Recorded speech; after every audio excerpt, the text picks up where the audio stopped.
Hello everyone, this I Nagma Arora and you are watching TGCC legal. आज मैं आपके साथ बात करने वाली हूँ जो लोग लो एंट्रेंस के एग्ज़ाम देते हैं उनका क्रैक किस 10 रीज़न की वजह से नहीं हो पाता, जो दिखने में बहुत छोटे लगते हैं बट बहुत बड़ी बातें हैं जो हम लोग इग्नोर कर जाते हैं।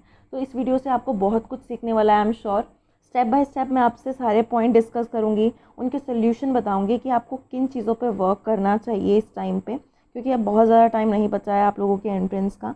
तो आई विश आप इन 10 चीज़ों पे अपना काम करेंगे एंड एंट्रेंस ज़रूर क्रैक करेंगे। मैं आपके साथ फर्स्ट पॉइंट डिस्कस करती हूँ। Do not go with much material. आपको बहुत सारे मटेरियल के साथ नहीं जाना है। फर्स्ट ऑफ ऑल आप मटेरियल वही यूज़ करो जिस पे आपको ट्रस्ट हो कि हाँ इसके क्वेश्चन आ सकते हैं। ऐसे अगर आपको अभी भी कन्फ्यूजन है कि वो मटेरियल सही नहीं है या है, तो वो आप मुझसे व्हाट्सएप ग्रुप पे शेयर करिए। मैं डिस्क्रिप्शन में व्हाट्सएप ग्रुप का लिंक डाल दूँगी, आप वहाँ से लिंक से जाके मुझे ज्वाइन कर सकते हैं एंड मुझसे शेयर कर सकते हैं कि ये कैसा मटेरियल है, कि इससे गो थ्रू करना चाहिए या नहीं करना चाहिए, और मैं आपको बता दूंगी कि हाँ ये रिलायबल है या नहीं है। एंड आपको सजेशन में मैं ये बोलूँगी, आप लोग ना यूनिवर्सल या सिंगल की बुक में से एक सिलेक्ट करो और वो पढ़ो एंट्रेंस के लिए। बिकॉज देखो, सिंगल में तो सिर्फ ड्यू के क्वेश्चंस होते हैं, यूनिवर्सल में आपको BHU, MH, SAT, DU, PU सबके क्वेश्चंस मिल जाते हैं, तो इसमें ज़्यादा वैराइटीज़ ऑफ क्वेश्चन है। तो आई सजेस्ट कि यूनिवर्सल करो, बट अगर आप इतना नहीं पढ़ सकते हो तो सिंगल, एटलीस्ट तो सिंगल करके ही जाओ। उसमें से आपको पढ़ना क्या क्या है, उसमें पढ़ना है आपको IPC, कॉन्ट्रैक्ट, लीगल, कॉन्स्टी, एप्टीट्यूड, इनके सबके MCQ लगाने हैं। क्योंकि अभी आपका जो एग्ज़ाम होने वाला है MCQ बेस है, तो ज़्यादा से ज़्यादा MCQ अटैम्प्ट करो।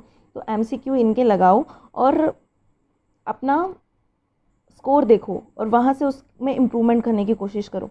सेकंड पॉइंट मैं आपके साथ डिस्कस करूँगी, don't go with current affairs. मतलब आपको करंट अफेयर्स पढ़ने हैं बट ना न्यूज़पेपर पढ़ने का भी टाइम नहीं है, तो आपको क्या पढ़ना है, आपको पढ़नी है कैचअप।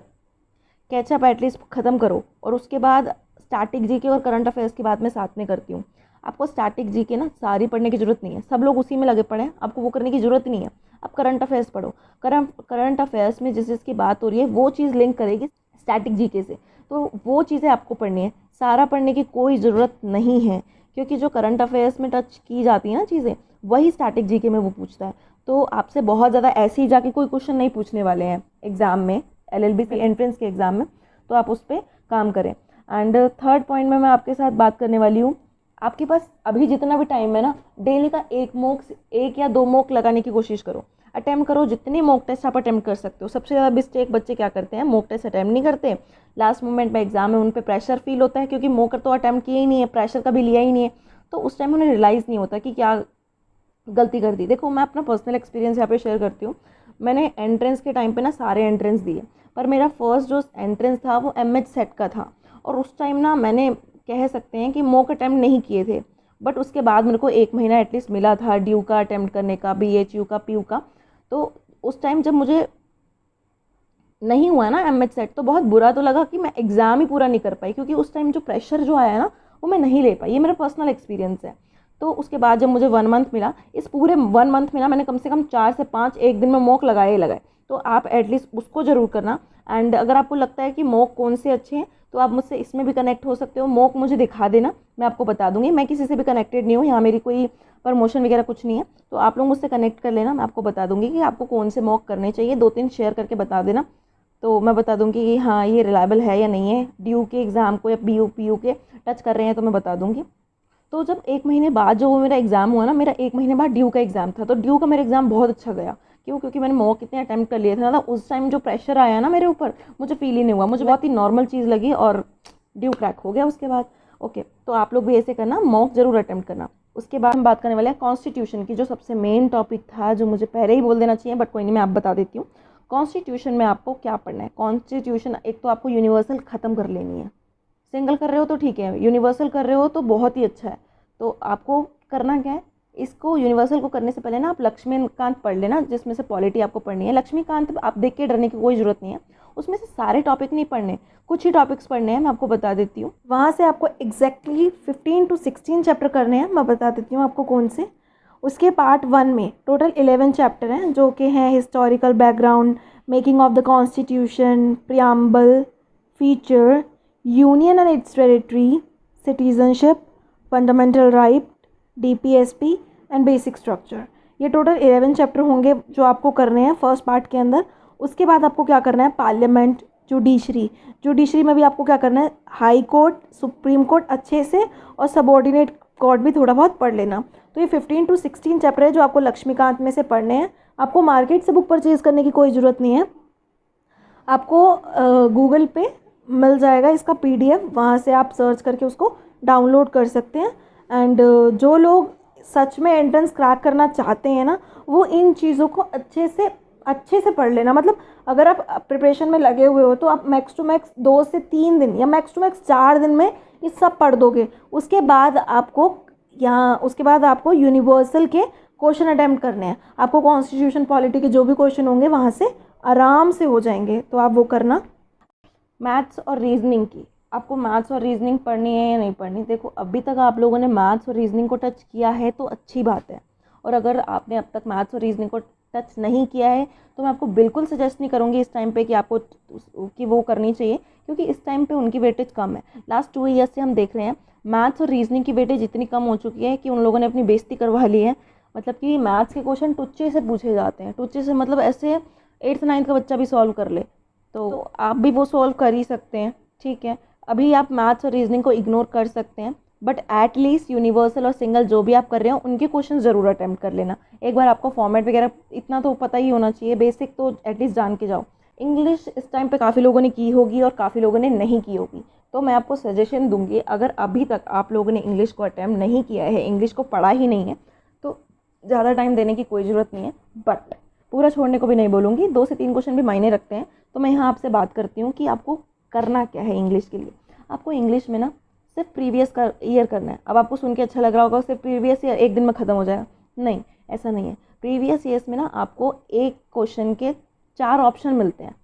जैसे मान लो एक क्वेश्चन दे दिया, एक वर्ड दे दिया, उसका पूछा एंटोनियम्स बताओ, और 3 ऑप्शन दे दिए, तो उन तीनों ऑप्शन को मतलब एक तो आंसर होगा, वो तो आपको मालूम हो गया, बाकी 3 जो ऑप्शन होंगे ना उनको भी आपको एनालाइज करना है। एनालाइज क्या करना है, उनके साइन और एंटो जो भी पूछ रहा है वो कुछ उससे रिलेटेड चीज़ें सर्च करके रखनी है, अपने वोकैबलरी में ऐड करते जाना है, क्योंकि कभी भी क्वेश्चन सेम तो आने वाला नहीं है इंग्लिश का।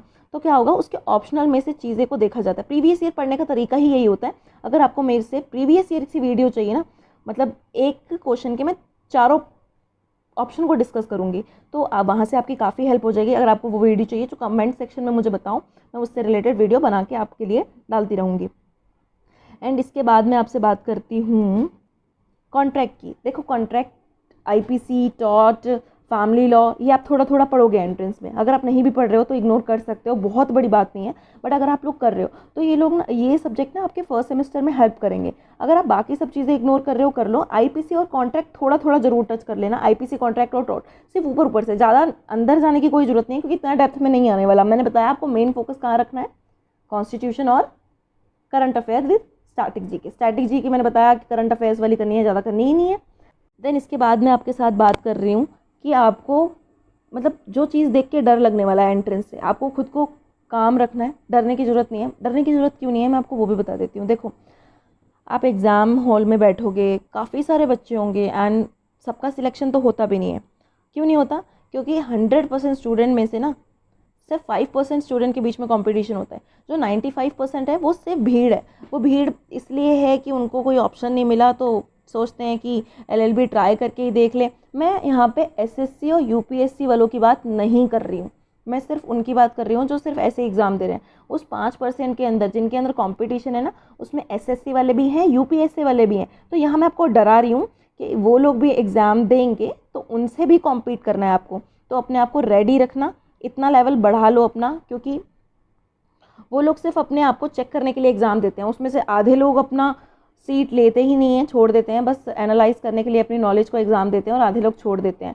जब कट ऑफ निकलती है तभी तो नीचे जाती हैं, क्यों ना एडमिशन कैंसिल करवा लेते हैं, तो इसलिए तो कट ऑफ बढ़ती रहती हैं, क्योंकि सारे लोग एडमिशन नहीं ले पाते। ओके, तो एक तो ये बात थी, मैंने आपको डराया भी है और बताया भी है कि रियलिटी क्या है। एक पॉइंट और है, जब आप एग्ज़ाम देते हो ना, ये चीज़ आप मॉक में भी अटेम्प्ट करो। मॉक में आपको देखना क्या है, आपको देखना है एक बार ना पूरा पेपर एनालाइज कर लो, पढ़ लो एक बारी में, क्योंकि कई क्वेश्चन के आंसर एक ही बारी में पढ़ के समझ आ जाते हैं। तो एक बार जब आप रीडिंग देते हो ना, वो जल्दी मतलब ध्यान से देनी है, डेप्थ में उसको पढ़ के जितना आ रहा है एक ही बारी में टिक करो। उसके बाद आपको एनालाइज करना है आपने कितने क्वेश्चन कर लिए।